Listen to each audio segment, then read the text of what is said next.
एक साहूकार था जो कि भगवान शिव का अनन्य भक्त था। उसके पास धन धान्य किसी भी चीज की कमी नहीं थी, लेकिन उसकी कोई संतान नहीं थी और वह इसी कामना को लेकर रोज भगवान शिव के मंदिर जाकर दीपक जलाता था। उसके इस भक्ति भाव को देखकर एक दिन माता पार्वती ने भगवान शिव से कहा, हे प्रभु, यह साहूकार आपका अनन्य भक्त है। इसको किसी बात का कष्ट है तो उसे आपको दूर करना चाहिए। शिव जी बोले, हे पार्वती, इस साहूकार के कोई पुत्र नहीं है, यह इसी दुख से दुखी रहता है। माता पार्वती ने कहा, हे ईश्वर, कृपा करके इसे पुत्र का वरदान दे दीजिए।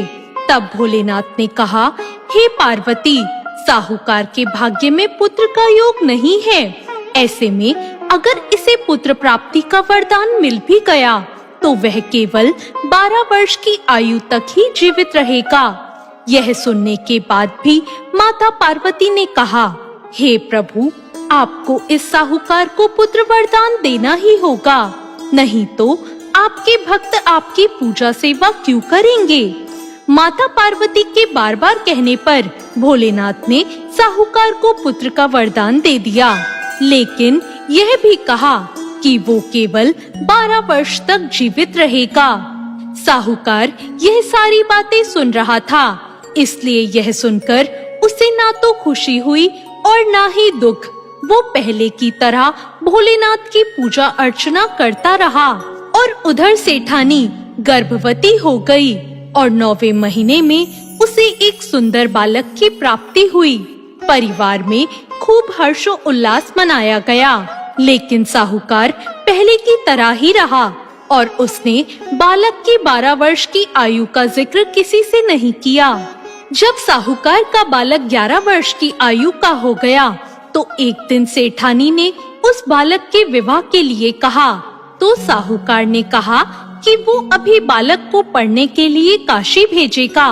इसके बाद उसने बालक के मामा जी को बुलवाया और कहा कि इसे काशी पढ़ने के लिए ले जाओ और रास्ते में जिस भी स्थान पर रुकना वहाँ यज्ञ करते हुए ब्राह्मणों को भोजन कराते हुए आगे बढ़ना।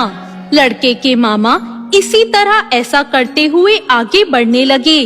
रास्ते में उन्हें एक महल दिखा जहाँ एक राजकुमारी का विवाह होना था, लेकिन जिस राजकुमार से उस कन्या का विवाह होना था वो एक आंख से काना था और इस बात की जानकारी राजा को नहीं थी। राजकुमार ने इस बात का लाभ उठाकर अपने स्थान पर साहूकार के बेटे को दूल्हा बना दिया, लेकिन साहूकार का बेटा ईमानदार था।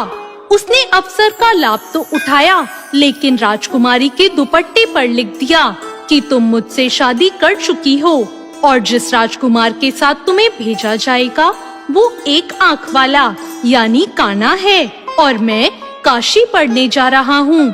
जब राजकुमारी ने अपनी चुन्नी पर लिखे शब्दों को पढ़ा तो उसने अपने माता पिता को ये बात बताई। बारात को छोड़कर राजा ने अपनी बेटी को नहीं जाने दिया। उधर साहूकार का लड़का और उसके मामा काशी पहुँच गए और वहाँ जाकर उन्होंने यज्ञ किया। जब लड़के की उम्र 12 वर्ष की हुई तो एक यज्ञ किया गया। लड़के ने अपने मामा से कहा कि मेरी तबीयत ठीक नहीं है। मामा ने कहा, तुम अंदर जाओ और सो जाओ। और फिर वहाँ कुछ पलों में ही उस बच्चे की जान निकल गई।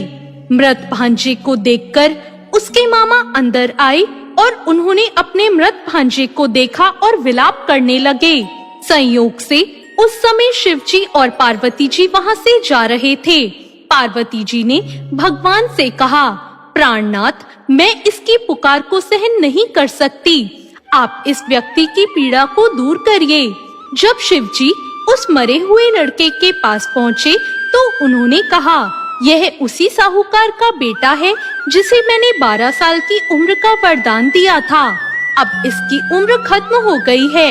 लेकिन माता पार्वती ने कहा, हे महादेव, कृपा करके इस बच्चे को और उम्र दें, नहीं तो इसके माता पिता भी मर जाएंगे।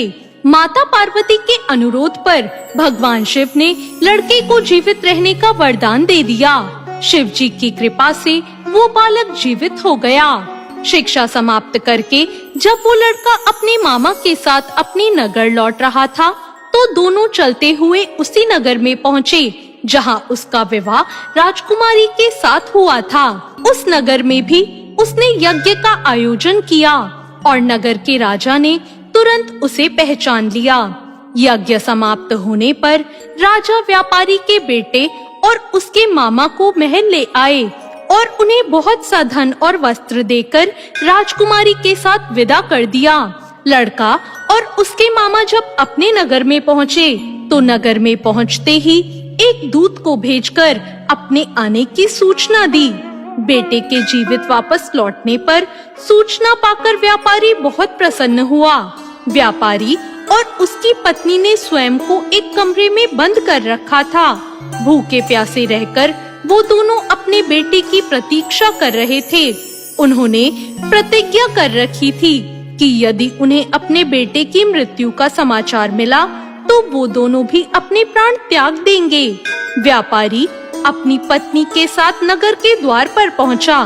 अपने बेटे को जीवित देखकर उसके विवाह का समाचार सुनकर उसकी खुशी का ठिकाना नहीं रहा। उसी रात भगवान शिव ने व्यापारी के सपने में आकर कहा, हे श्रेष्ठी, मैंने तेरे सोमवार व्रत करने और व्रत कथा सुनने से प्रसन्न होकर तेरे पुत्र को लंबी आयु प्रदान की है। ऐसा सुनकर व्यापारी बहुत प्रसन्न हुआ। इसी प्रकार जो व्यक्ति इस कथा को पढ़ता या सुनता है, उसके समस्त दुख दूर हो जाते हैं और उसे मनवांछित फल की प्राप्ति होती है। तो ये थी सावन सोमवार की व्रत कथा। आपको ये कथा कैसी लगी कमेंट करके जरूर बताएं और साथ ही मेरे चैनल भक्ति ज्ञान को सब्सक्राइब करना ना भूलें। वीडियो अच्छी लगी हो तो लाइक जरूर करें।